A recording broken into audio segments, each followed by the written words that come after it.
Okay, magandang umaga po sa inyong lahat.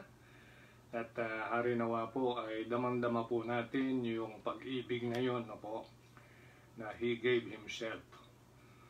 Yan po yung reason why ang tao po ay merong pag-asa na magkaroon po ng bunga ng pagbibigay ng kanyang sarili. Kailangan po mga tunay na Kristiyano ay nararamdaman palagi He gave Himself. For what? Very clear po ang mga passages in the Bible for our sin. Para po ay magkaroon tayo ng bagong buhay, ang gift of eternal life, forgiveness of our sin, redemption of our souls. Para naman po tayo makasama niya forever sapagkat pagpasok ng kasalanan, nahiwalay na po tayo bilang tao sa Kanya. Isaiah 59:1 and 2. Naging kaaway na po natin ang Diyos, Romans 5:10. Naging miyembro ng pamilya ng Devil, 1 John 3:10. Dead in trespasses and sins, Ephesians 2:1. Kaya tayo rin po ay tinawag na tayo po ay children of wrath. At the same time, ay children of hell. Kaya yun po yung kalagayan ng tao. Wala pong ibang makapagbibigay ng solusyon sa eternal na parusa ng kasalanan ng tao, kundi ito na ating pag-uusapan ngayon, He gave Himself. But that is not the title. Yan po yung background ng ating message to this morning. And then mamayang gabi, hari nawa po, ay handang-handa na po ang bawat puso at isipan na tumalakay po tayo ng napakahalagang bagay na ito na may term sa Biblia, ma-encounter natin, why ganito ganyan, ano ito. Kaya minsan hindi po natin lubos na intindihan. I do believe na sa umagang ito, sa masinsinan po nating pagbulay-bulay sa salita ng Diyos at pakikinig na hari nawa kayo po ay prepared, handang-handa na po, ay purihin natin, pasalamatan ng Diyos. Nagkaroon tayo ng matiwasay na pagtulog, mapayapa, may lakas, may pagkakataon na ganito ng pagtitipon. Isang spirit po tayo ngayon, pagkat ang Holy Spirit ang aalalay po sa atin. Ang kanyang salita, they are spirit and life, yan po yung ating pag-uusapan. At of course, nakatanaw po yung God na Spirit sa bawat isa po sa atin. At kawak po ay nagpapasalamat sa lahat po ng mga nanay dahil kayo po ay napakahalagang naging instrumento para po ay mailuwal ang tao. Po. At yan po ay nagawa ng Diyos yan, kamangha-mangha. Kaya nga po, from the bottom of my heart, ang lingkod na ito sa lahat po ng mga nanay. Binabati ko po kayo ng taus-puso na masaya at blessed na araw ninyo. Okay? Have a joyful and blessed Mother's Day sa inyo pong lahat, mga nanay. Saludo po kami sa inyong lahat kasi ay yung karanasan po ng mga nanay, isipin mo po, no?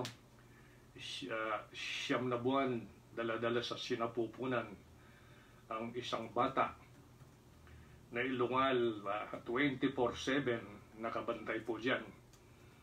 At lahat po ng pagkikira ay ginagawa hanggang pong for how many months palalakihin ito hanggang umabot siya at tinatawag natin isang taon. Imagine mo yung nilakad na yon na 24/7 ang pag-aalay na oras ng isang nanay sa anak. Kaya kayo mga anak, po, tayong mga anak, obey our parents. I-honor ninyo, mahalin ninyo. Kay baho ang work na binigay ng Diyos sa kanila to take care of us. Kaya sana po ay patuloy na kung Kristiyano ka ng totoo, ay patuloy na alalahanin mo sa bawat prayer mo ang nanay mo, tatay mo. Kaya sa umagang ito ay enjoy natin ang fellowship ng Panginoon. Ma-enjoy po natin ang kanyang mensahe. At hangarin po natin na siya ay ating maluwalhati at may taas. At maraming salamat po. At kami po'y bumabati sa inyo lahat ng mga tagapakinig sa iba't ibang lugar.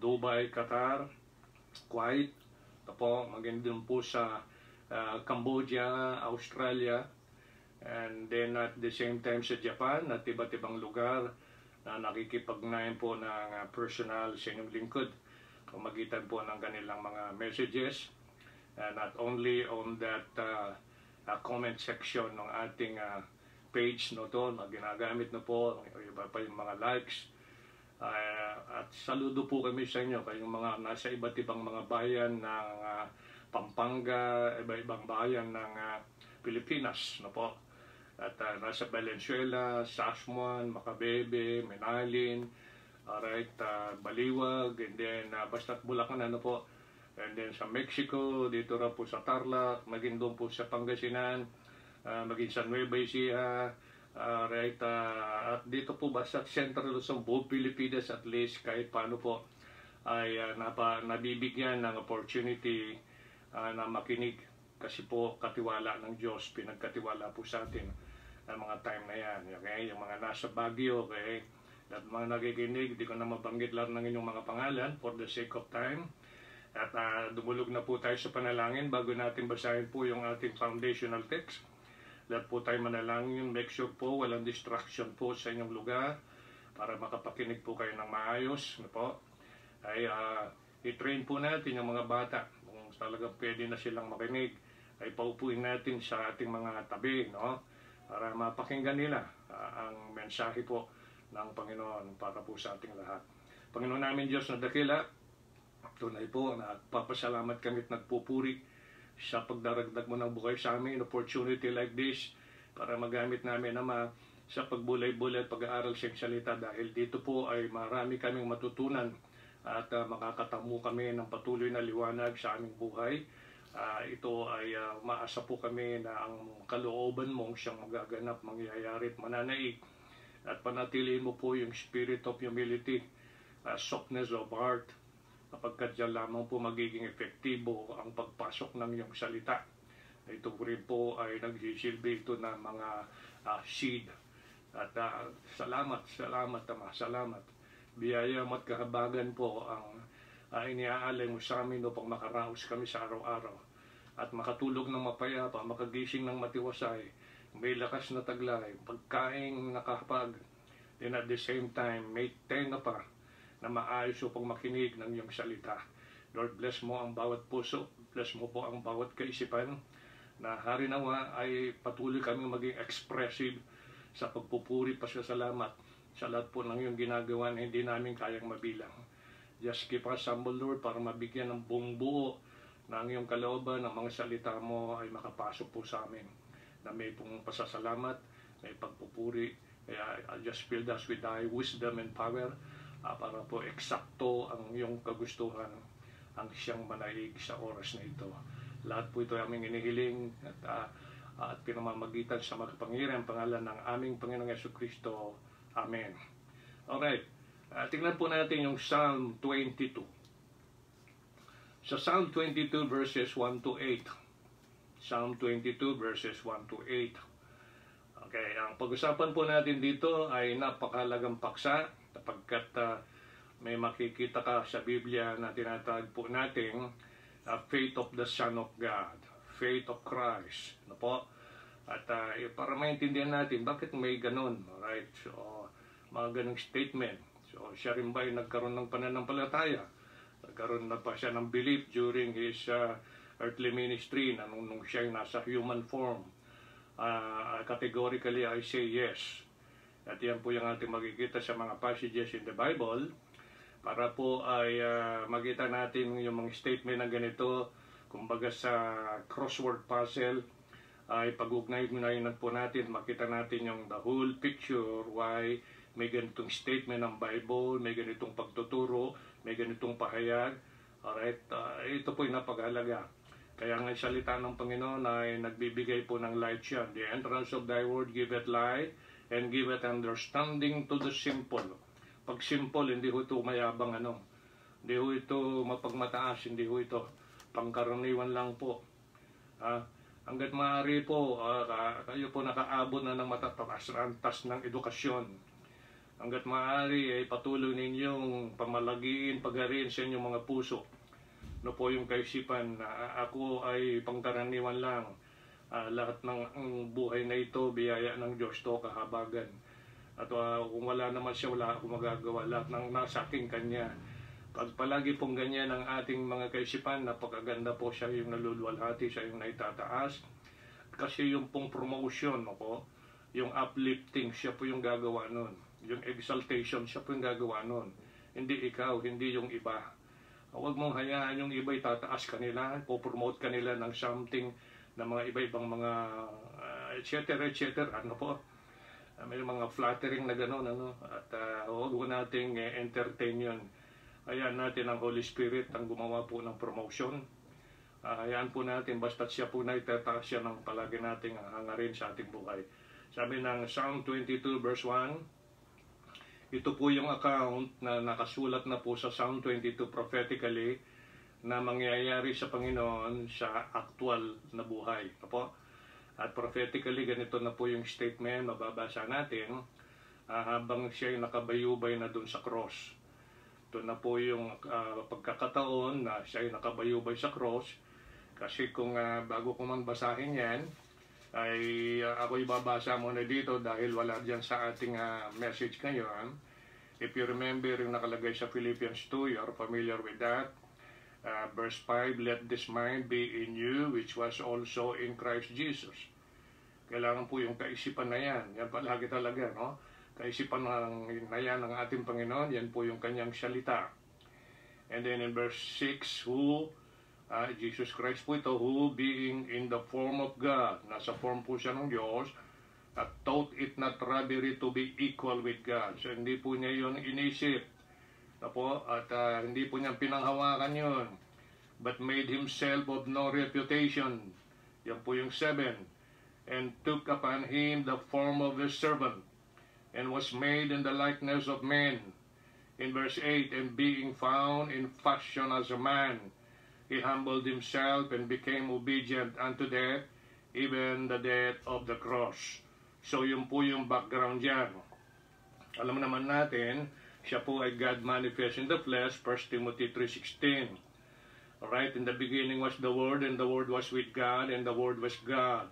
And in verse 14 and John 1:1, John chapter 1, verse 14, and the Word was made flesh. So yan po yun. Para ho, pag-ugnay-gnayin mo mga talanta na yan, as we apply the method ng Holy Spirit sa kanyang pagtuturo, comparing Scripture, spiritual things with the spiritual. Pag spiritual, of course, na-establish na po, na-define na po yung spiritual na yon sa John 6:63 mismo ng ating Panginoon. So, ang aking mga salita, they are spirit and they are life. Very clear. So, that's why kailangan comparing spiritual things with the spiritual para magkaroon po tayo ng enough light. O kung hindi man natin makuha muna yung kabuuan ng liwanag, but still we have enough light. Okay, yung po importante, yung foundation. Ito na yung Psalm 22. Andito na po yung mga pangyayari. Nagsimula muna doon. Dinescribe mo na sa Philippians 2 how it happened. Alright, my God, why hast thou forsaken me? Why art thou so far from helping me? Ito po ay nakabayubay in the form of man. Pakatandaan po natin ito.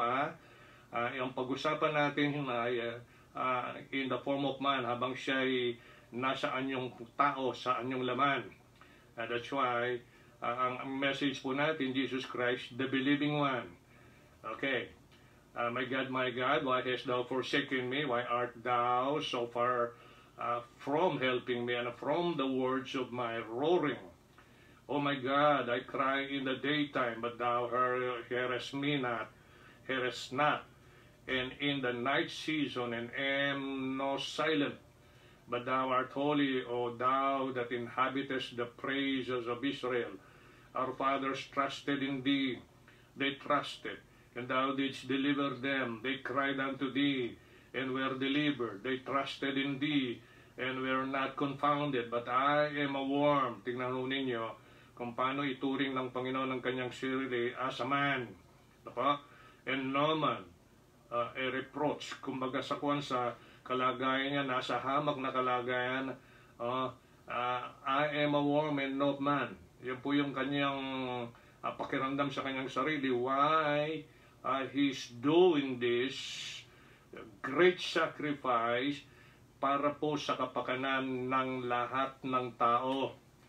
Kaya kung tayo po ito na Kristiyano, we must be appreciative in all time dahil po nagkaroon tayo ng liwanag sa issue ng buhay sa Diyos.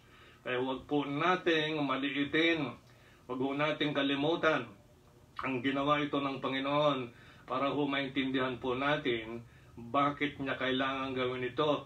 Ang isa pong very touching dito yung verse 6, but I am a worm and no man, a reproach of men, despise of the people.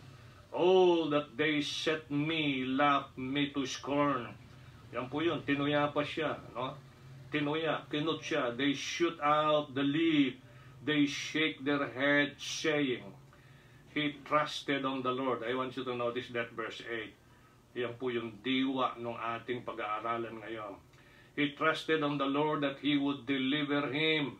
Let Him deliver him. Yan po sinasabi nitong mga taong nangungot siya sa Kanya habang nakabayubay sa krus.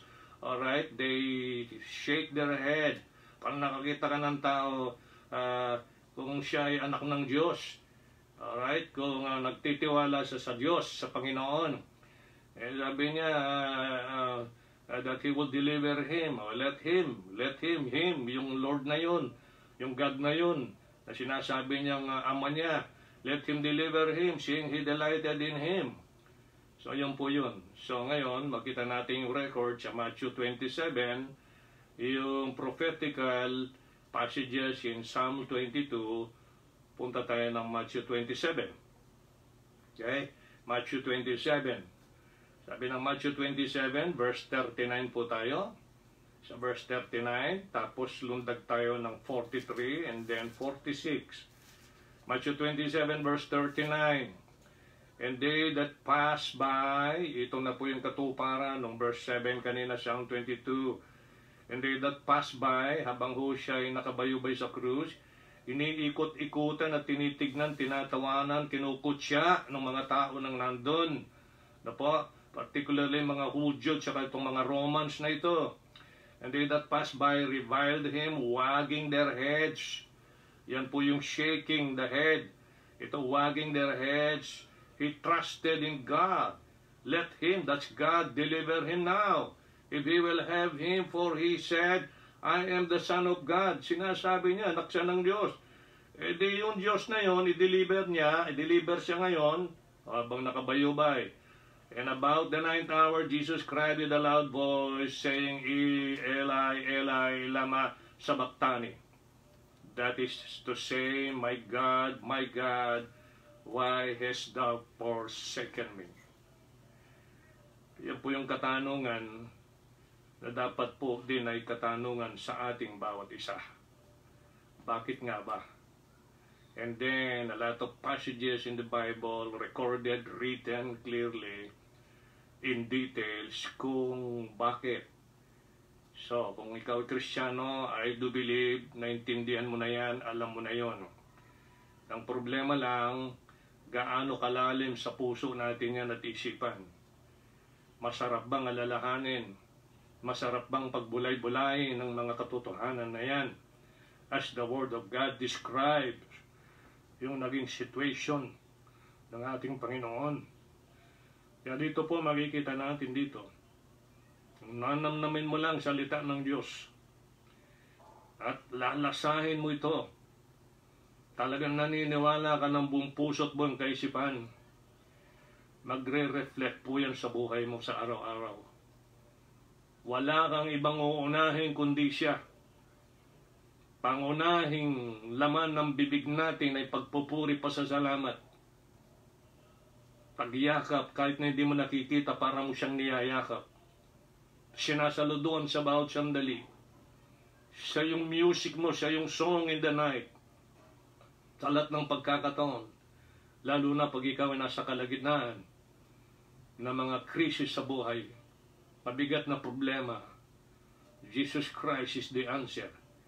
Kaya yan po, para magkaroon tayo ng idea rito at katotohanan liwanag, Galatians 2:20, kung bakit ganito na lang, ang sinabi ni Paul sa kanyang statement, bold statement.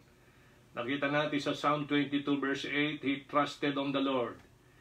Nakita natin dito sa verse 43 ng Matthew 27, okay, he trusted in God, let him deliver him now if he will have him, for he said, I am the Son of God. Kita ninyo yung pagkutsa nila sa kanya. Hanggang ngayon, practically ay nakukutsa ang Panginoong Jesucristo. Binabaliwala yung kanyang ginawa sa Calvary. Sana walang ganon ng mga tunay na Kristiyano. Kundi sa buhay mo, deep in your heart, yung desire mo, that you have to present your body a living sacrifice, holy, acceptable unto God, which is your reasonable service. Habang binubuhay tayo, mga kapatid, habang nandun ang faithful provision ng ating daily needs, nararapat lamang ibigay mo yung oras mong unang-una sa Kanya. O ang pagpupuri mo, pasasalamat. Alright, the presentation of your body as a living sacrifice. Yun lang po ang hinahanap ng Panginoon. Yun lamang po. Para mapatunayan po natin sa mundong ito na tayo ay anak ng liwanag. Tayo po ay children of God. Katiwala ng Diyos. Tayo po ang inaasahan ng Panginoon magpatotoo, hindi lamang sa bibig, kundi sa practice, sa aksyon, that they may know ang Panginoon sa buhay natin. Totoo yung ating pinamumuhay. Totoo ang ating ginagawa. Dahil yung hangarin is just to glorify Him. Kaya dito sabi ni Paul sa Galatians 2:20, ganito na lang ang buong conclusion ng kanyang buhay. Habang siya'y nabubuhay, talagang ganito na po yung iiral sa kanyang buhay. Binuo niya sa kanyang kalooban. Sapagkat nakita ho niya dito yung pananampalataya ng anak habang nasa forming man sa God the Father. He trusted in the Lord, on the Lord. He trusted in God. Yan po yung kapahayagan. Ito po yung term, sabi ng Galatians 2:20, I am crucified with Christ, nevertheless I live. Yet not I, but Christ liveth in me. And the life which I now live in the flesh. I live by the faith of the Son of God. Have you noticed that? That is the faith of the Son of God. Yung buong buhay niya, pagtitiwala doon sa Ama. Ano man ang kalooban ng Ama, para malutas ang problemang kasalanan ng tao, willing siya na ialay ang kanyang buhay. Willing siyang masaktan. Willing siyang pagtawanan ng tao. Willing siyang kutsain ng tao. Yan po yung kanyang pananampalataya. Pananalig sa Ama. Hindi po siya nagbago, hindi siya nagkaila. Kundi po talagang sinuong niyang lahat na yan. Isipin mo, taong nilalang niya, nung magkataon tao siya, tinatawanan siya, na hindi nila naintindihan ang kanyang ginagawa na yon. Sana ang Kristiyano, naintindihan mong buhay ito, kapatid. Para huwag mong sayangin ang oras mo. Huwag nating sayangin ang ating buhay. Ito lamang ang inaasam ng Panginoon habang tayo binubuhay para gawin ang kanyang kalooban. I am crucified with Christ. Sana yung I am mo patuloy everyday yan. Kaya sabi ng 1 Corinthians 15, if I'm not mistaken, in verse 31, I die daily, sabi ni Paul. I am crucified with Christ, nevertheless I live. Yet not I, but Christ liveth in me. And the life which I now live in the flesh, I live by the faith of the Son of God, who loved me and gave Himself for me. Mga kapatid, namnamin mo. Masarap pong namnamin to. To keep your heart soft and your spirit lowly and meek in the heart. Hebrews 12. Sa intro po natin, makikita ninyo, Jesus Christ is the author and the finisher of our faith. Para nakikita mo na liwanag nito, kasi Jesus Christ, the believing one. Sa kanyang kalagayan, as man, pinakita po niya isang uri ng paniwalang totoo sa Diyos. Pagtitiwala sa Panginoon. Binuo niya yung uri ng paniniwala na yun. yung pagtitiwala niya ngayon from the very start until he finished the mission. Yan po yung sinasabi ng Bibliang faith of the Son of God. Yung kabuuan ng pag-uugali na yon, naging buhay ng Panginoon, yan po yung nice niyang ma-impart. Not only doon sa spiritual aspect, but also in the practical aspect. Because in the practical aspect, it will become more persuasive na ikaw nga ay bagong nilalang, na nagkaroon ka ng new creature based on that finished work at Calvary. Layunin ng Panginoon na hindi matatapos. Nais ng Panginoon matapos nating lahat. Kaya si Paul din ang nagsabi, 2 Timothy chapter 4, right? He fought a good fight. He finished the course. Sabi niya, I have fought a good fight, I have finished my course. At ano yung isa? I have kept the what? The faith. Yan po sinasabi sa Jude, contending for the faith, na minsan po ito'y naipagkaloob. Para naintindihan mo na yung faith na pinag-uusapan dito. I'm not talking about yung ibang pananampalatayang binabanggit ng tao. I'm talking about the biblical faith na sinasabi rito, na ito ay faith ni Jesus Christ, na kung paanong ito ngayon ang bumubuo, why nagkaroon ng gospel? Why nagkaroon ng good news of salvation?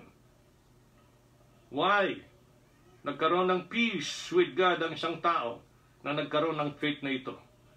Kaya Jesus Christ is the author and the finisher of our faith. Sabi ng Hebrews 12:2, looking unto Jesus, the author and the finisher of our faith, who, I want you to notice, for the joy that was set before him, endured the cross, despising the shame, is set down at the right hand of the throne of God. Mga kapatid, ang faith natin, palagi natin binibase dun sa finished work ni Jesus Christ. Of course, hindi nagkaroon ng katapusan kung walang simula. At yung simula, between yung simula at yung katapusan, what happened? What happened? Mula noon tayo magkaroon ng pananampalataya sa Panginoon after we heard the word of truth. After we heard the gospel of salvation. Hindi pa ho nagtatapos doon. Yes, of course, buo na yung salvation, secure na yun. Okay? Eternal na yan. Pero wala pa tayo sa finish line. How about in between? Mula nung ikaw manampalataya hanggang mag-end ang life mo. Are you fighting a good fight? Are you striving to finish your course? Are you keeping the faith? Yan po yung mga katanungan sa atin. Sapagkat makikita natin sa 2 Timothy 4:8, meron na pong naghihintay na crown of righteousness. Kaya po mapapansin natin dito yung context po ng Jesus Christ, the author and the finisher of our faith. Yan po based doon sa Calvary experience ng naging buhay niya. Tingnan natin yung Hebrews 5. Hebrews 5. Pansin po natin sa Hebrews 5 verses 8 to 9. Hebrews 5 verses 8 to 9. Though he were a son, yet learn he obedience by the things which he suffered. And being made perfect, he became the author of eternal salvation unto all them that obey him. Obedience naman yung pastor. Hindi mo naintindihan yun. Kung dadalhin natin sa Biblia, ang usapan na yan, alright, dito po bibigyan tayo ng liwanag. Anong klaseng obedience ang pinag-uusapan dyan? Puntahan po natin yung Romans chapter 10. Sa Romans chapter 10, para sa ganon, 16-17. Ito yung prophecy na nabanggit kay Isaiah. And then ay nabanggit po ni Apostle Paul dito para maintindihan po natin sa Romans chapter 10, 16 and 17. Romans 10, 16 and 17. But they have not all obeyed the gospel. That is it. For Isaiah said, Lord, who hath believed? Have you noticed that? Obeyed, believed. Kaya lang ang pinupunto po doon. Unti-unti natin maliwanagan yan na po. Alright? Lord, who hath believed our report. Kaya ano sabi ng verse 17? So then faith cometh by hearing, and hearing by the word of God. Alright. Dadagdagan natin. Puntahan natin yung ditong Romans 16:25. Romans 16:25 and 26. Anong obedience yun? Ito yun. Very clear na po yun, ha? Ayan ang pinag-uusapan. Ang sabi ng verse 25 ng Romans 16, now to him that is of power to establish you according to my gospel and the preaching of Jesus Christ, according to the revelations of the mystery, which was kept secret, alright, since the world began. Ni-reveal po ng Panginoon ito, binigay kay Paul, kaya si Paul po ang ginamit ng Diyos to reveal that mystery. Hindi po ito ni-reveal sa mga unang mga tao na kanyang ginamit. But verse 26, but now is made manifest, alright, and by the scriptures of the prophets, according to the commandments of the everlasting God, ano sabi sa verse 26, made known to all nations, for the obedience of faith. So, anong obedience yung pinag-usapan? Obedience of faith. Kaya ngayon, maintindihan mo na ngayon, yung sinasabi ng Acts 16. Para ho, ito, ganito lang po yung pag-aaral. Sundan po natin yung paraan ng Holy Spirit, comparing spiritual things with the spiritual. Method po niya yun. Kaya pag hindi po ginawa ng isang mangangaral yan, at kapag tapos hindi niya i-apply yung 2 Timothy 2:15, rightly dividing the word of truth, and then hindi niya alam yung tatlong classification ng tao, the Jews, the Gentiles, and the church, ay magkakaproblema talaga siya pag-interpret ng Biblia. So anong sabi ng Acts 16? Ito yung experience ni Paul habang sila po ay nakakulong. At and then of course naging masayahin sila sa verse 25. At midnight Paul and Silas prayed and sang praises unto God, and the prisoners heard them. So ito po yung in between nung kanyang pananampalataya sa Panginoon hanggang sa katapusan ng kanyang buhay. Anuman situation ay kaya niyang kumanta, umawit, magsaya. Walang dahilan para magmukmuk ka. Walang dahilan para ma-discourage ka. And then sabi po ng 30, ito nung nagkaroon ng lindol dito, alright, nang-release po sila sa kanilang pagkatanikala, alright, pagkakulong. And then nagulat po yung jailer dito, natakot kasi pananagutan niya yon, siya yung pupugutan ng ulo rito. Kaya po ang sa kanyang takot ay nagtanong siya sa verse 30, and brought them out and said, sirs, what must I do? D.O. What must I do to be saved? Anong sagot? 31, and they said, believe on the Lord Jesus Christ, and thou shalt be saved in thy house. Now you understand yung faith of the Son of God. Now you now understand. Para maging maliwanag po sa inyo, para sa ganon ay naipapaliwanag nyo yun sa tao. Ngayon, sa note natin, meron akong note, and then punta na tayo sa point number 1. Note, ang buhay po ng ating Panginoong Jesucristo was a life of constant and unswerving or steady faith in God. We need Christ Himself to live His life of faith, that we may have a faith which corresponds. Pag corresponds, makaayon, makatumbas to Him. Ito po yung buhay po, naging buhay ng Panginoon during earthly ministry in the form of man. Meron po siyang faith sa Father. Steady yung kanyang faith, anuman ang kanyang naranasan during that time. Taong kanyang nilalang, taong kanyang pinalaki, taong kanyang pinakain, taong kanyang iningatan. Dumating yung time nung ito ay patapos na ang kanyang mission to die for our sins. Hey, kita mo yung attitude ng tao dahil hindi siya kilala. Kinukot siya, nagpakilala na nga siya, nagsasabi unti-unti. Ako ay Son of God. Galing sa langit, pero hindi po pinansin, inignore. Kaya nung nakabayubay na siya sa krus, bloody, mga kapatid, bloody, kinukutsa pa siya, tinatawanan. Sana ho, kung ikaw ay professing Christian practically, ay hindi natutuya. Alright? Hindi mo tinutuya ang Panginoon, practically speaking, sa pamamagitan ng ating kawalan ng pansin, pagpapahalaga sa mga bagay na hinabilin at tinuturo sa atin. Huwag na huwag mong gawin yun. Huwag. Sinasaktan mo ng dami ng Panginoon. Sinasaktan mo.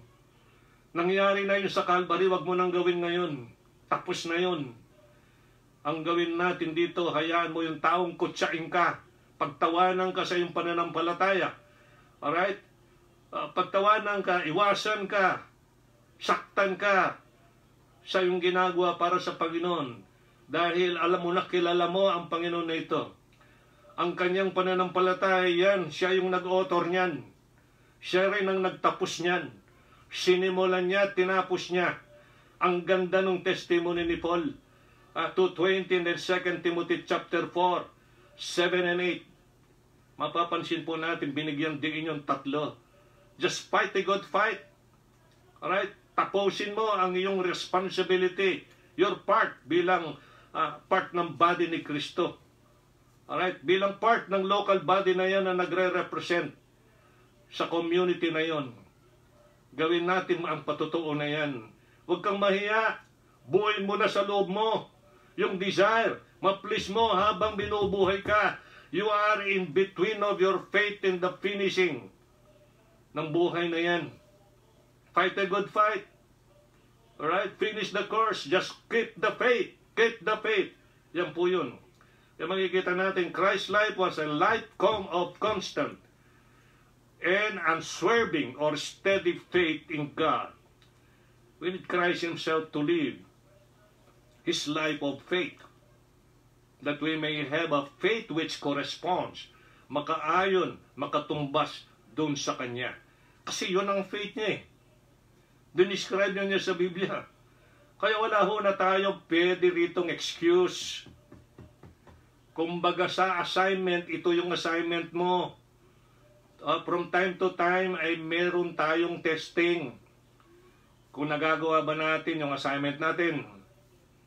Ngayon, ang question dito, what is the kind of faith of the Son of God, Jesus Christ our Lord? Anong uring pananampalataya ito?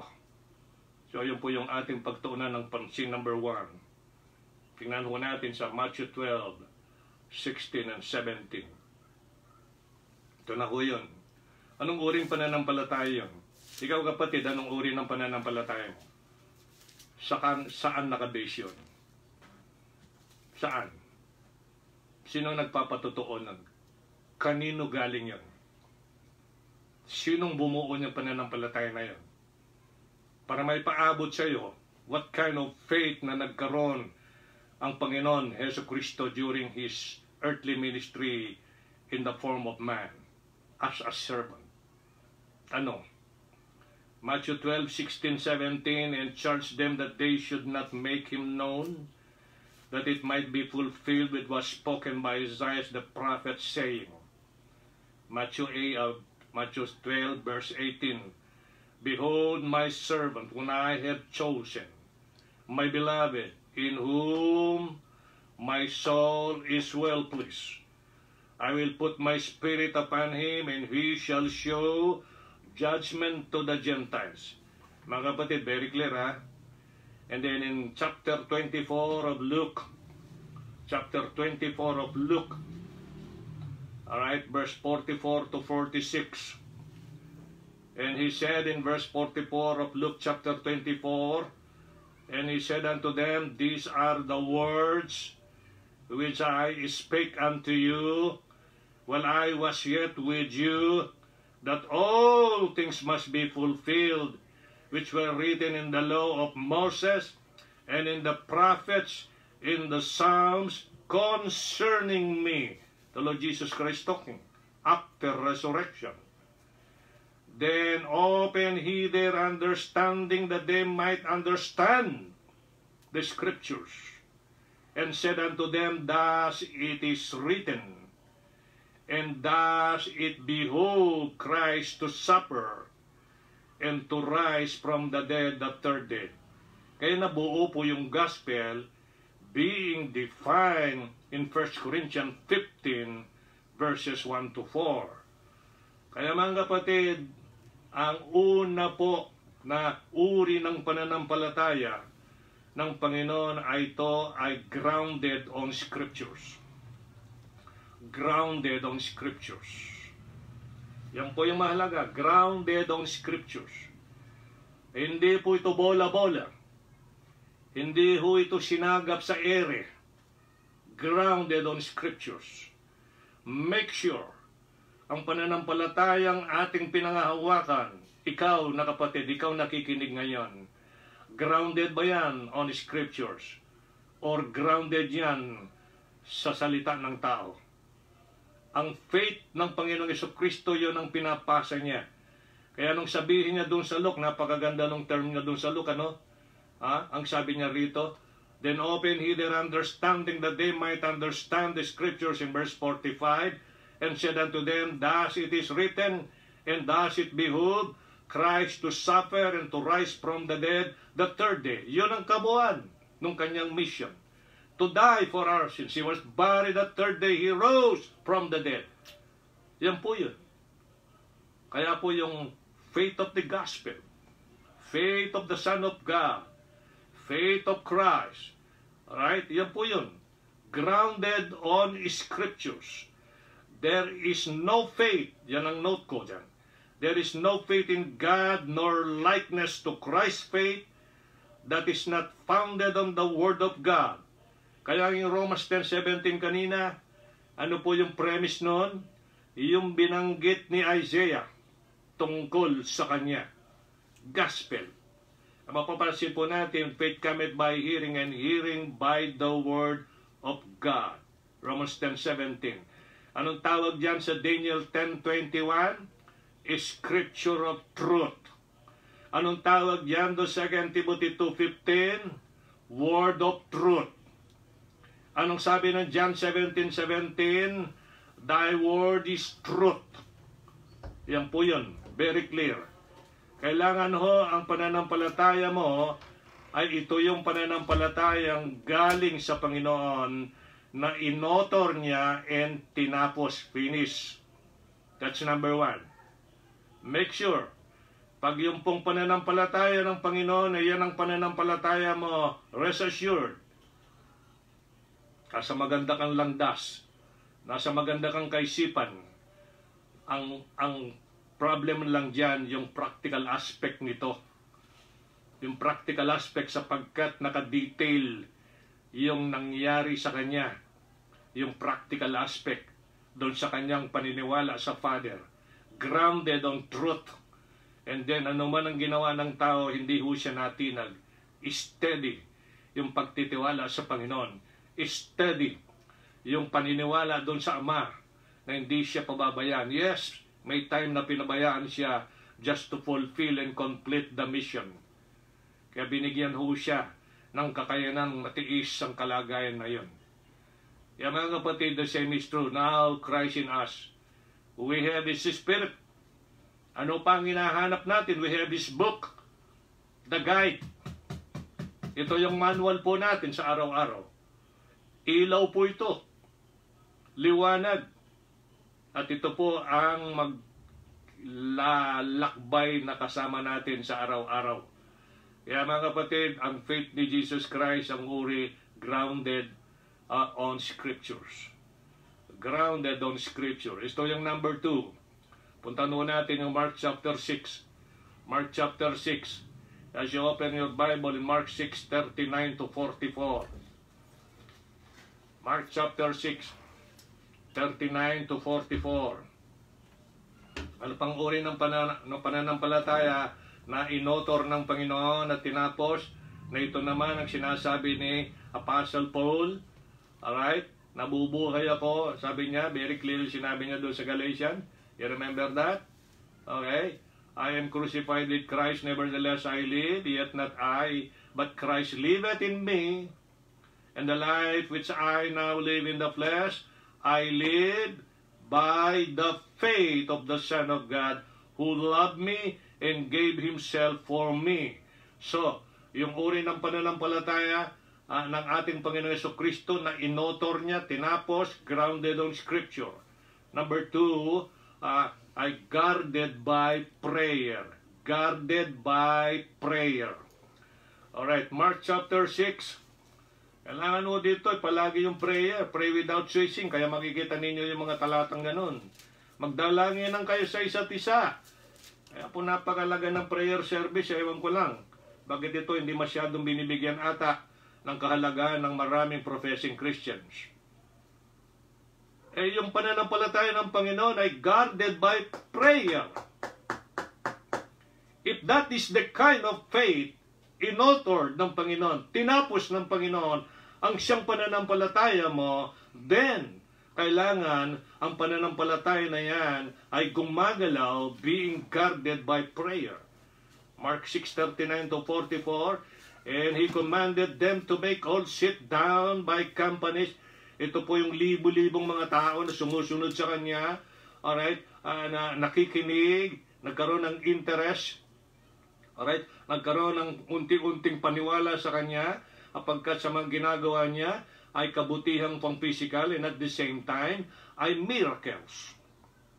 Pagpapatunay na siya God, ng ginagawa po Niya, bilang nagkatawan tao, nasaan yung tao in the form of man, ay from time to time ay ginagalaw niya, ina-act niya yung kanyang pagiging God. At ito po ang mga karanasan sa buhay na isulat sa Biblia. Libo-libong mga tao ay makikita natin dito, patuloy pa rin siya, guarded by prayer, yung pananalig, pagtitiwala niya dun sa Ama. And He commanded them to make all sit down by companies upon the green grass. 5,000 po ito, Mark 6:39-44 po tayo, mga kapatid. And they sat down in ranks by hundreds and by fifties. In verse 41, and when He had taken the 5 loaves and 2 fishes, imagine mo, 5 tinapay, 2 isda. Huwag na natin pagtalunan kung anong isda ito, Basta't kinakailangan ang Kristiyano kumakain ng isda. Alright, huwag maging maselan. When He had taken the 5 loaves, kailangan tinapay. Yan.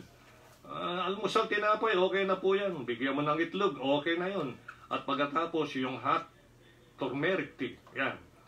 And when He had taken the 5 loaves and the 2 fishes, He looked up to heaven. Always, ito yung attitude niya. He looked up to heaven whenever He prayed. He looked up to heaven. Mga kapatid, ako po, patutuo ko, experience ko ito. Whenever I feel the touch of the Lord in my heart, things na ginagawa niya, a blessing, keeping me safe, strong and healthy, I always salute Him. Nakatingin sa langit, tinataas ko ang aking kanang kamay, sumasaludo sa Kanya. Ang sarap pong maramdaman. Kasi po yung pagkilala mo, lahat po ito, nagalaw natin at buhay, gawa po niya ito. Kasi one time dumating ang good news sa iyo about Him, na hindi mo alam na ito pala ang action, ito pala yung galaw, movement ng pananampalataya na napunta sa iyo. Now, marahil buong buo na maliwanag na sa iyo. Ng faith na nasa iyo, kaya ka nagkaroon ng kaligtasan, forgiveness of your sin, redemption of your soul. Ito yung faith ng Panginoon during His earthly ministry in the form of man sa Ama na nagpadala sa Kanya rito sa lupa. And then, ang sarap po nito pag-usapan. 5 tinapay, 2 isda. Pinaupo. Right? By hundreds and by fifties. And then, ang wika po dun sa verse 41, and when He had taken the 5 loaves and the 2 fishes, He looked up to heaven and blessed, and break the loaves and gave them to His disciples to set before them, and the 2 fishes divided He among them all. And they did all eat, and were filled. Di lang siya kumain. Busog na busog. They took up 12 baskets full of the fragments, yung mga tira-tira, and of the fishes. And they that did eat of the loaves were about 5,000 men. Imagine, kaya ba, literally, na yung 5 loaves na yan, 2 fishes, kayang busugin ang 5,000 katao? Impossible. Pero with God, nothing is impossible. Pinapakita lang ho niyo dito kung sino ito. Kung sino ho itong nagdusa, nagsaper, tinuya, kinutya, pinagtawanan, pinatay. Ay ito ho, ay God nagmanifest in the flesh. Tayo ho in the form of man tayo. Although we have the Holy Spirit in us, the third person of the triune God, meron na tayong life panglangit. Yan ang advantage po natin sa mga taong taga-mundo. Meron tayong libro niya. Meron tayong masisipag na mga mangangaral sa buhay natin. Nagpapaabot ng mensahe ng Diyos. Ang hinahanap lang po nila, yung prayer nyo. Kaya yung prayer nyo. And then the expression of your appreciation ng kanilang labor. Yung pagmamahal nyo. Yun lang po. Yung pakikiisa nyo. Kung gusto mo na maging part ka dun sa pagluwalhati sa Diyos sa buhay na meron tayo ngayon sa Kanya. Very clear po yan. Mark 7. Mark 7. Pantinin po natin yung faith ng Panginoon. Jesus Christ, the believing one.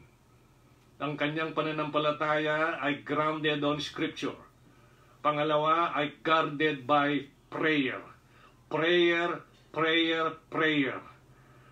Alright? Nakakahiya sa isang Kristiyano. Prayer lang, kinatatamaran. Na hindi, kailan, how often are you praying? Ikaw nakikinig na kapatid. Ano yun?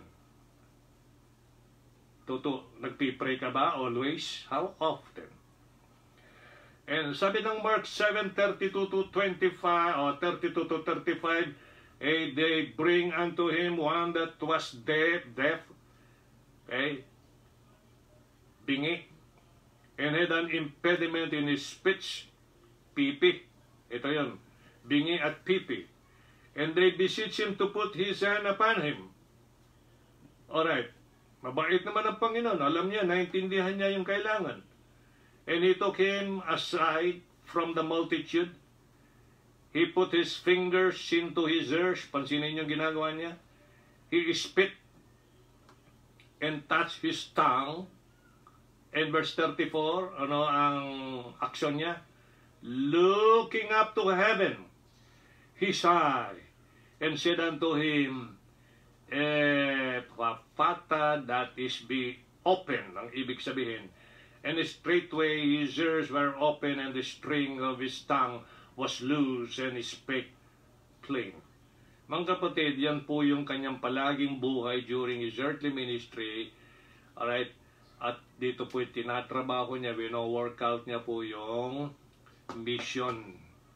Kaya po nakikita natin dito sa note ko, the attitude of Christ's faith is demonstrated in his constant act of looking to his Father.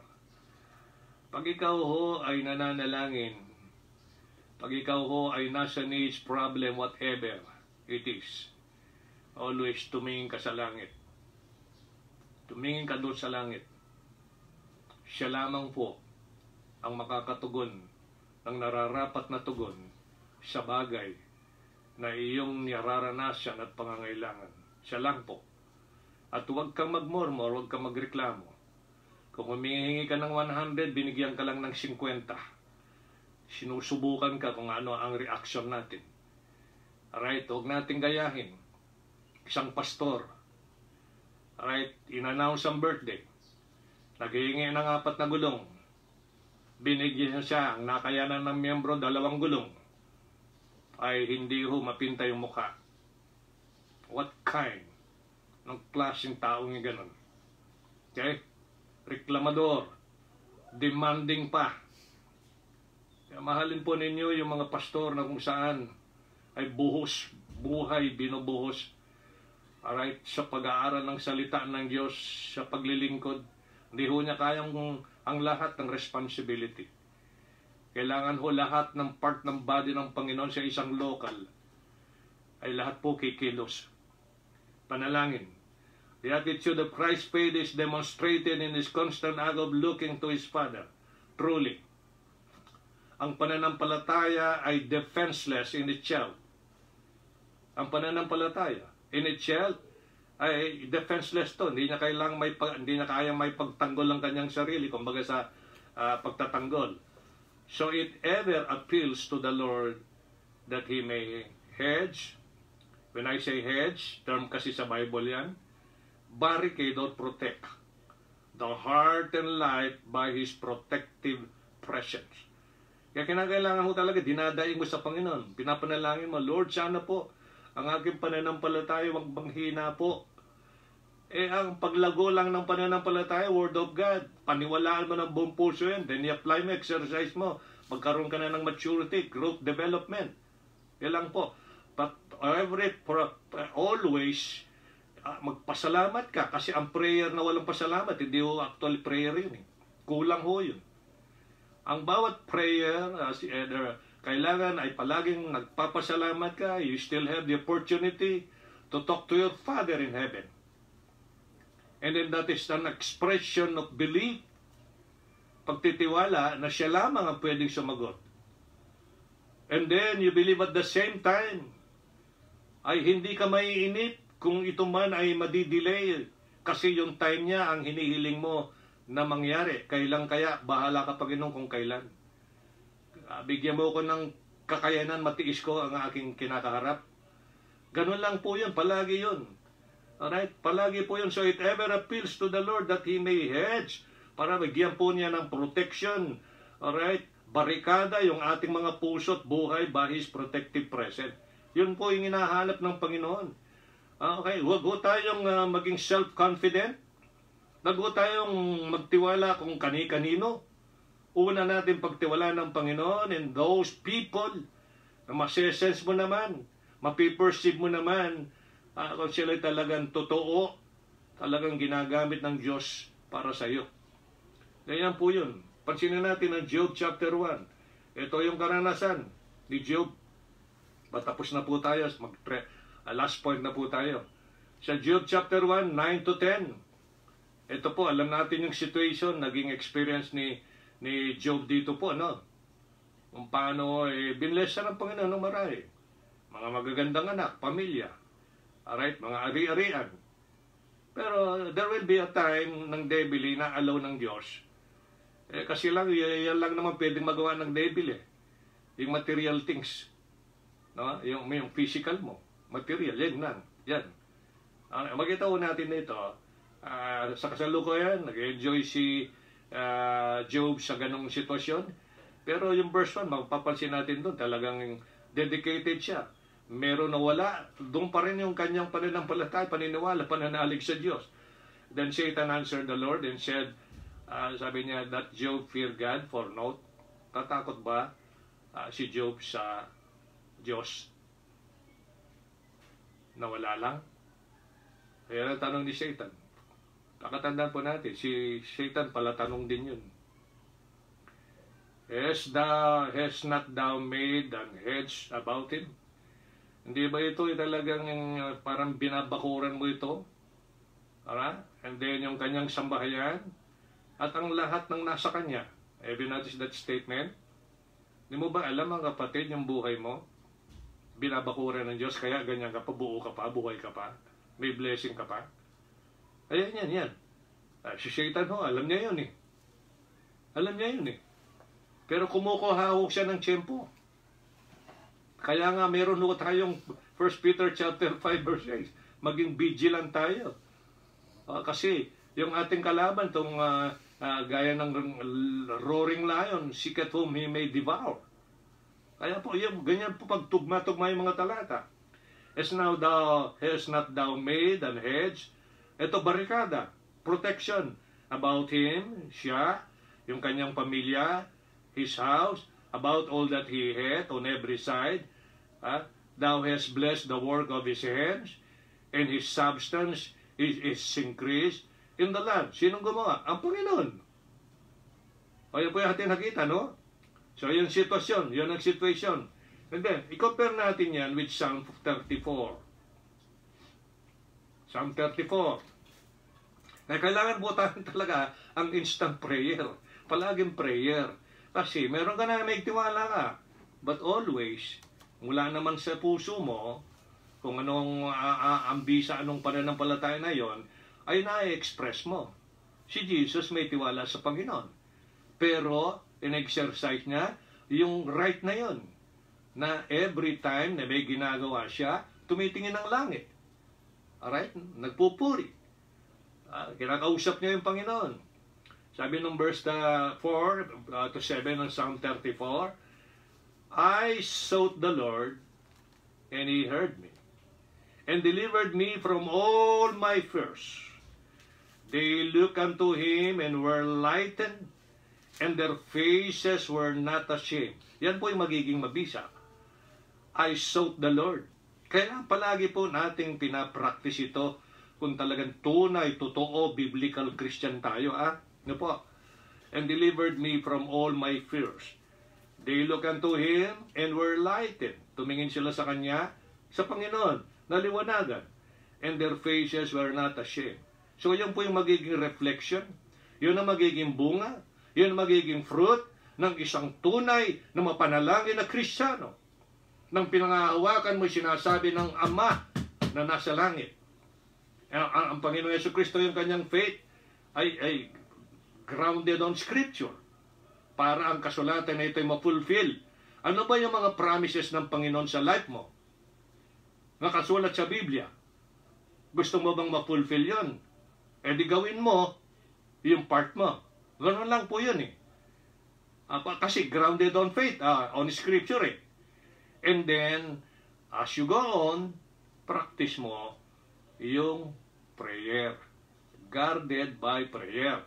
And then in verse 6, this poor man cried and the Lord heard him. Have you noticed that? Gaano kahalaga yung prayer, kapatid? Anong situation mo? Anong situation natin? Bakit ang maraming Kristiyano tila baga kulang ng pakikipag-usap sa Diyos? Kulang ng pasasalamat sa Diyos. Kulang ng pagpupuri sa Diyos. Kulang ng pananalig sa Diyos. Ayaw nila yung ganong klaseng activity. That's why meron po tayong prayer service na sinasagawa upang magdalanginan tayo. Sama-sama. Iba ho yung sama-sama. And at the same time, sa bawat tahanan, bawat lugar, ay maalala mo si nanay mo, si tatay mo, mga kapatid mo, alright, kung may pastor ka, pastor mo, etc. Kaibigan mo na sana'y lindiligtas, maliligtas. Ang dami natin dapat ipanalangin. Bakit ang dami pa nating mga sinasabi sa bibig natin na wala na kumisya, wala namang kaburluhan marahil. This poor man cried and the Lord heard him and saved him out of all his troubles. We are in trouble in this Philippines, in this country, all over the world. Ang trouble nila ay COVID-19. Hindi lang po yun. May COVID-19 na po na nakakatakot. Ang problema pa, pagkain. Gamot, ang daming problema. Gusto lumabas, hindi makalabas. Problema. Hindi ma-enjoy. Kita nyo, alam nyo, ito, ako'y nalaw ng Panginoon to para matuto tayong magbulay-bulay, magbuni-muni. Kita ninyo dun sa mga disiplina na pinagsagawa. Cambodia, zero sila. Maluwag na, malaya ang kanilang galaw dun. Tayo rito sa Pilipinas, ulit-ulit na sinasabi. Maging sa iba't ibang mga bansa. Magtiis muna. Stay home. Okay? Ayaw sumunod, nagtitigas ng ulo. May curfew time, nilalabag. Tignan ninyo. So, sino napeperwisyo? Alright, naapektuhan yung kapwa. At sila mismo kahiya-hiya. So this poor man cried and the Lord heard him and saved him out of all his troubles. The angel of the Lord encamped round about them that fear him and delivereth them. Have you noticed that? Angel ng Panginoon, talagang binabarikada silang ganun. Binabantayan. Sino yun? That fear Him. Yung may takot. Question. Kapatid, ikaw nakikinig. May takot ka ba talaga sa Diyos? Naniniwala ka ba? Kaya ka nabubuhay pa? Nakakakain? Meron kang ari-arian? Ay pinaprotektahan ka pa ng Panginoon? Ayan ang Bible. That's Bible. Naniniwala ka ba nun? That's Bible. Word of God yun. Kung naniniwala kang ganon, so in return, anong reaction mo? Anong attitude natin? Masaya ba? Nagre-reflect ba yung realidad nun? O hindi? When it comes yung desire mo to please the Lord, to glorify Him, to present your body living sacrifice, to hear His word, do you have that desire? Remember, the very reason why buhay ka at buhay ako, kasi binabakuran ka pa ng Panginoon. Pinoprotektahan. And then there will be a time, the devil ay aalaw ng Diyos to tempt you. Kasi question ng devil yun. Hindi ba siya ay heads mo, pinoprotektahan? Alright, ang kanyang pamilya, ang kanyang mga ari-arian na binless mo sa kanya. Kita nyo? And then alisin mo na kanya. Kahiya kanya. Yan ang mga following mga verses. Kasi inalaw ng Panginoon kasi alam niya yung strength, yung capability. Alright? Yung katibayan, yung tibay ng pananampalataya at buhay ni Job kasi yun talaga yung exercise niya. Yun talaga yung dinevelop niya, yung uri ng paniniwala at pananalig sa Diyos. Ano man ang maging sitwasyon. Alam naman ninyo yung pangalawang temptation. Misis na niya, mahal na sa buhay. Mahal na niya sa buhay. Kung pa lang yan, mga bukol-bukol na may mga, napakasakit. Mula sa bumbu ng gantalampakan. Hindi ka nga makahiga, hindi ka makaupo. So yung situation. Pero nakayanan ni Job. Ang bottom line doon, binigay ng Panginoon to, babalik din sa kanya. So ito po nakita natin dito, yung encamping, yung barricading, protecting ng Panginoon. Alright, ang issue lang dito, buhay ka pa, meron ka pang possession, di ba? So ano ang gagawin natin sa ganyang situation? Magpatuloy ka ba sa maningas na prayer? Magpatuloy ka ba na tapusin yung course mo?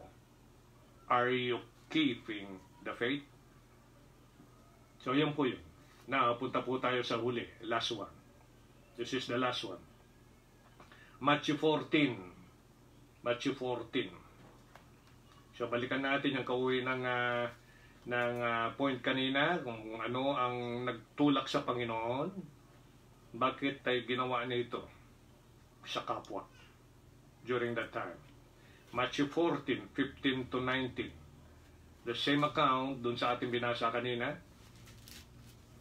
Matthew 14, 15 to 19. And when it was evening, his disciples came to him saying, "This is desert place, and the time is now past. Send the multitude away." Right, paalisin mo na itong maraming tao na ito that they may go into the villages and buy themselves victuals. Para bumili sila ng sarili nilang pagkain, pangangailangan. And then, nag-intervene kaagad ang Panginoon. Ito gusto ko yung reaction niya. Ayaw ng Panginoon magutom ka, kapatid. Ayaw. Ayaw ng Panginoon magperwisyo ka. Ang kulang kasi ng maraming professing Christian, kulang natin, sabihin na natin to, marahil yung hindi ka aware, yung protection ng Panginoon, yung hedging niya, yung barricading niya, pati heart mo, pinoprotect na yan. Kaya ganyan ka pa rin. Kaya sa action, dito ang nagkukulang. Yung sinisikap na tapusin yung course mo. May kanya-kanya tayong course.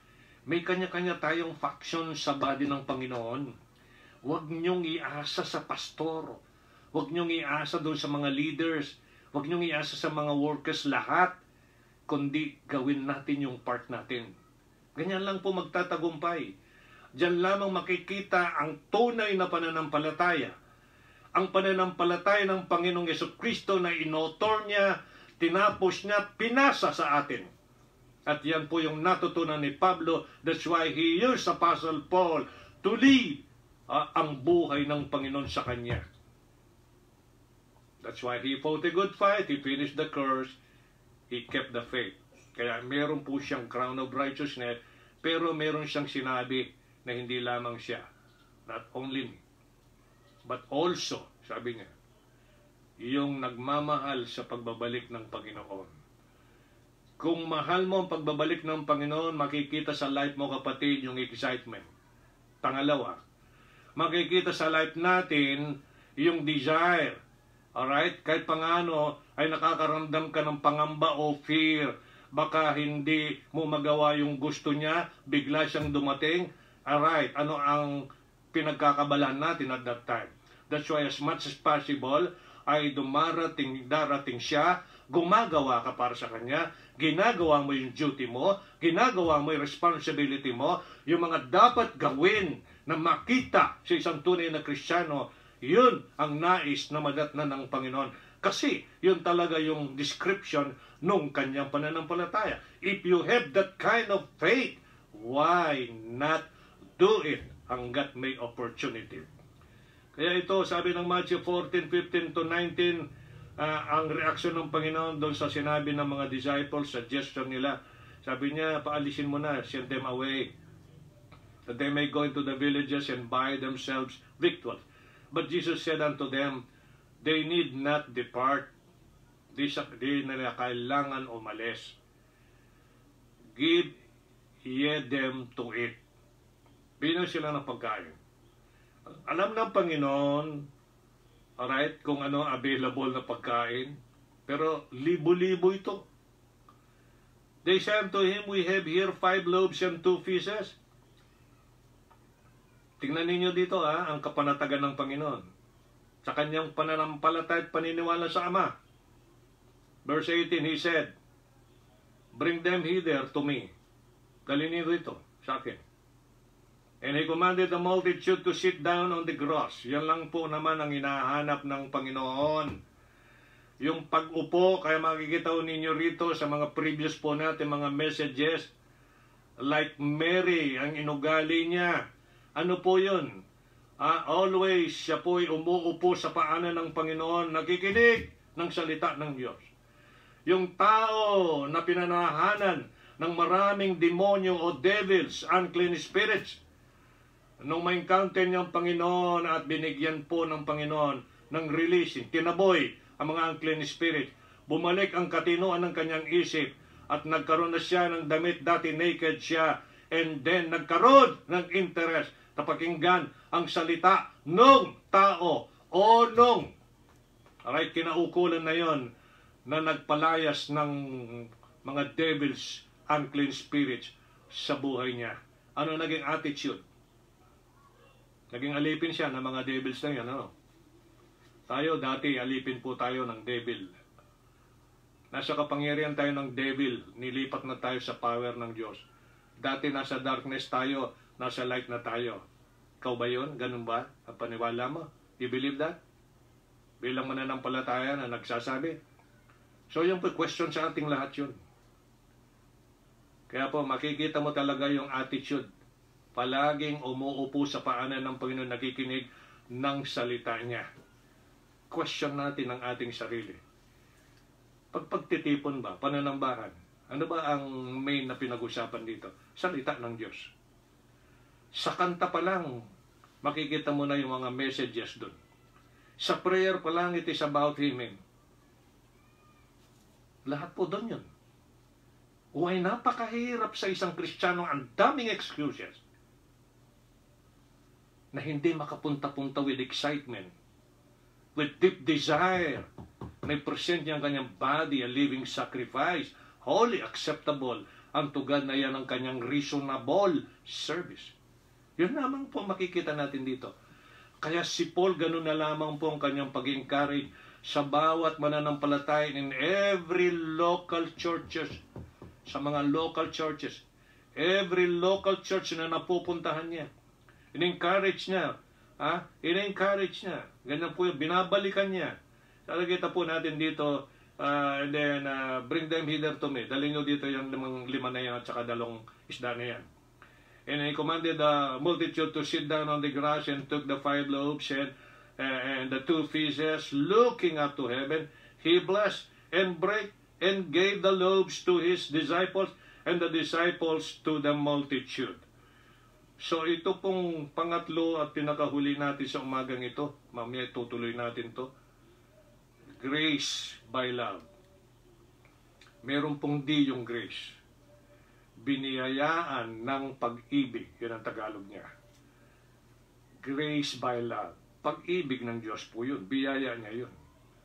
Sipin ninyo kung kaya nga hindi ka magtataka when you go to the Pauline epistles, how many times he described na yung grace na yan. Okay? Exceeding. Abundant. Okay? Yan po yung description ng Panginoon sa biyaya na yan. And then, hindi lang po biyaya kasi magkakambal yan eh. Pag-ibig. Grace by love. Tayo po naligtas by grace through faith. Pag-ibig ng Panginoon yun. Grace. Binigay ang isang bagay sa kabila na you don't deserve. Grace po yun. Okay? Yung mercy, hindi niya binigay ang isang bagay na deserve mo. Deserve mo maparusahan, alright, sunugin sa impyerno forever, nagkaroon ho siya ng abag. At yung habag na yon ay tinambalan niya ng biyaya. You don't deserve to be forgiven. We don't deserve to be saved from the punishment of hell, and yet He applied those both.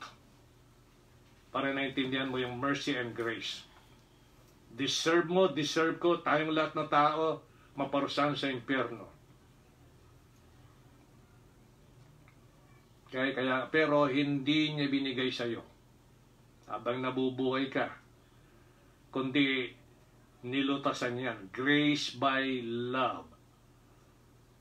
You don't deserve to get saved. You don't deserve to get yung gift of eternal life, and yet binigay sa iyo. Kaya ito po yung pakatandaan po natin. Note 1 po tayo sa ilalim ng grace by love. Christ's faith was ever looking to His Father. For what?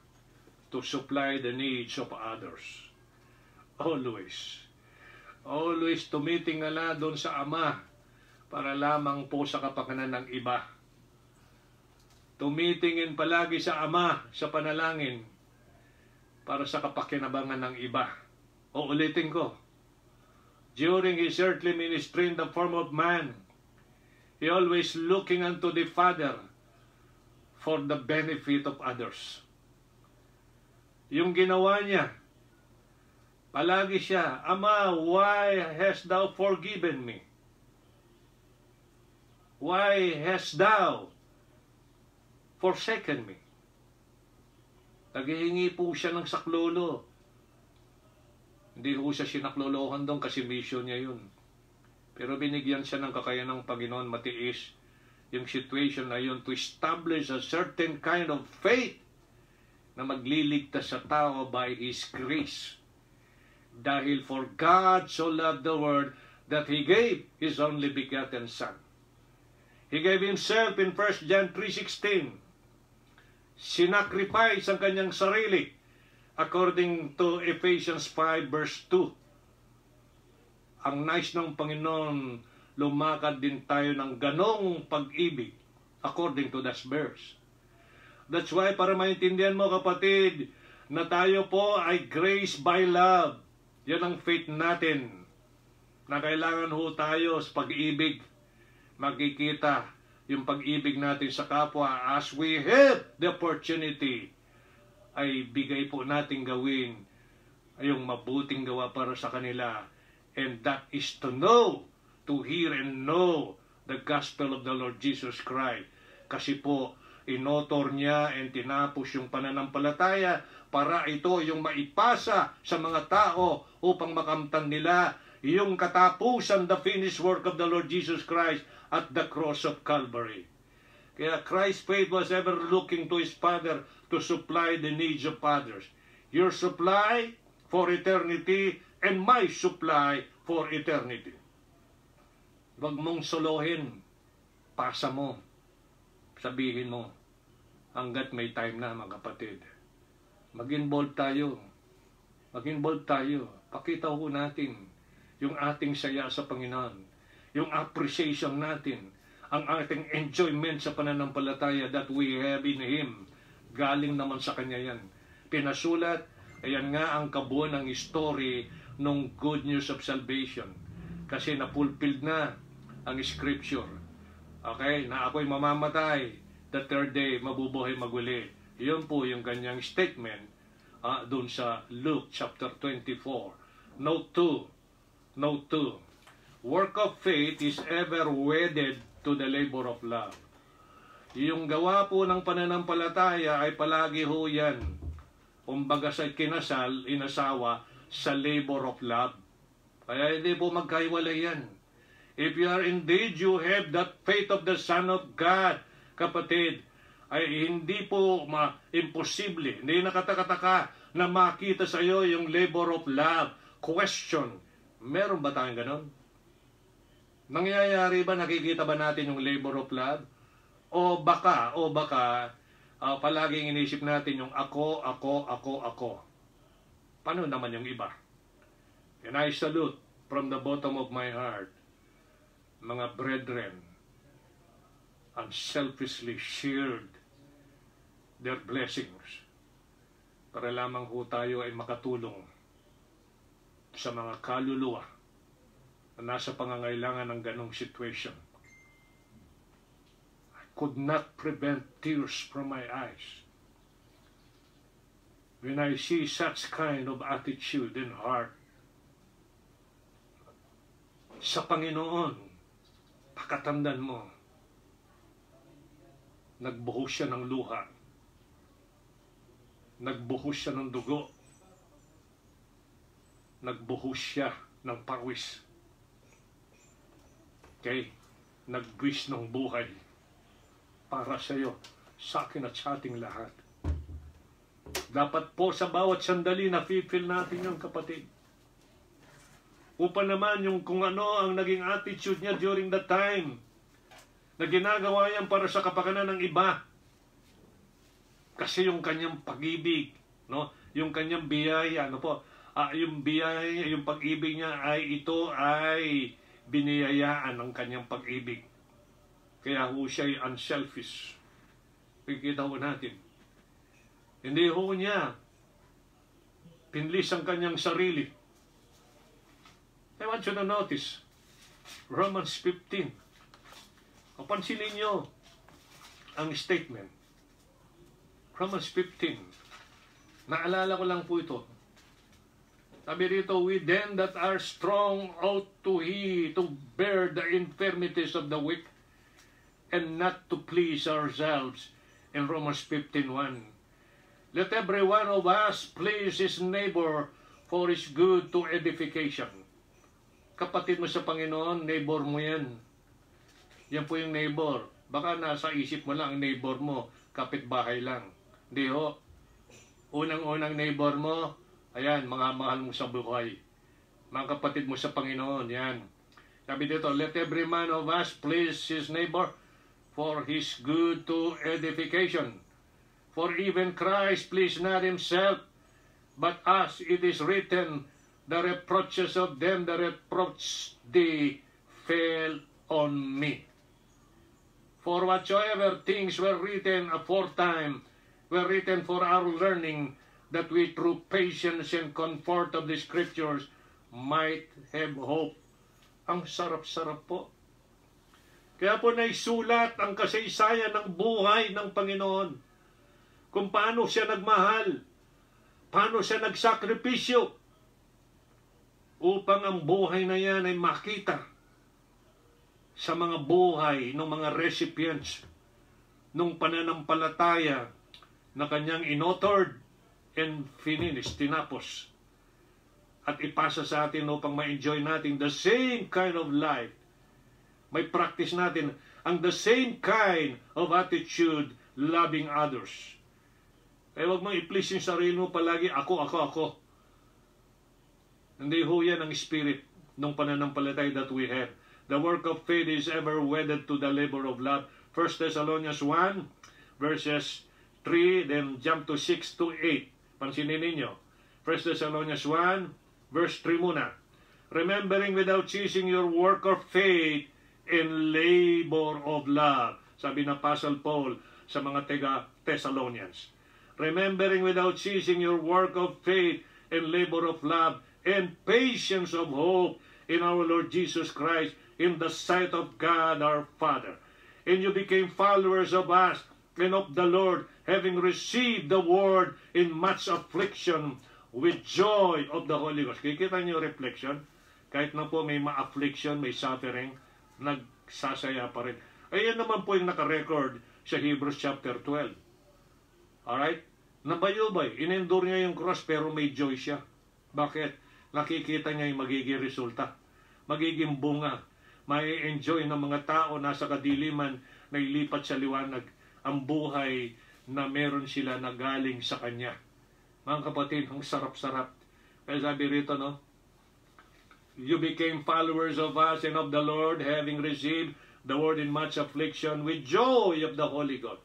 So that you were ensamples, sabi ni Paul sa mga Thessalonians, so that you were ensamples to all that believe in Macedonia and Achaia, for from you sounded, from you, I want you to notice that, galing sa inyo, sounded, kanya, out the word of the Lord, not only in Macedonia and Achaia, but also in every place your faith to Godward is spread abroad, so that we need not to speak anything.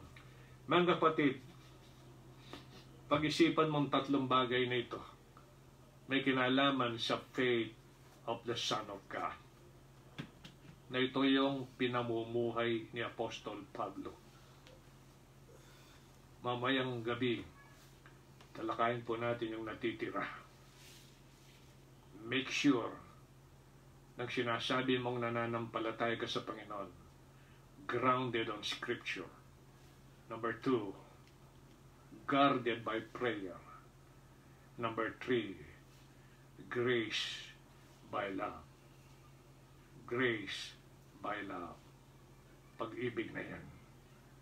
Sana ho, as we come to the presence of the Lord sa prayer, kapatid, idulog mo with all your heart yung appreciation, pasasalamat, para naman mahandugan po natin ng tunay na pagkilala,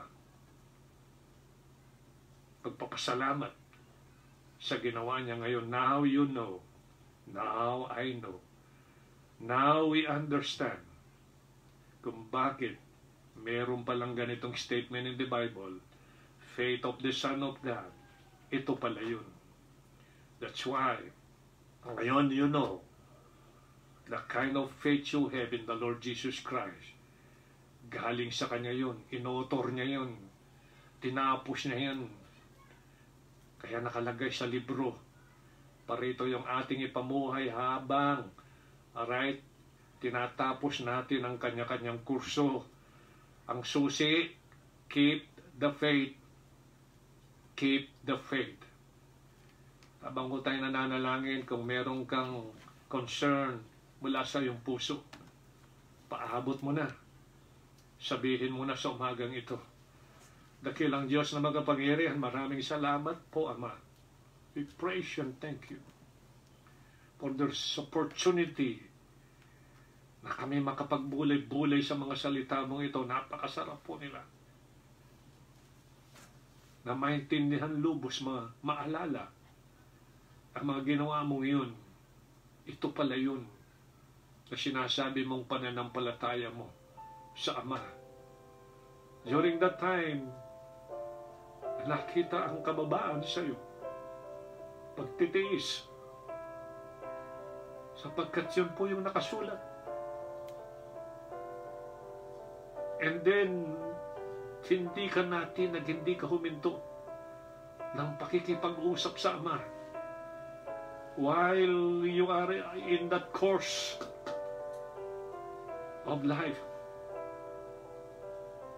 And then, makita sa araw-araw mong galaw during that time yung grace by love.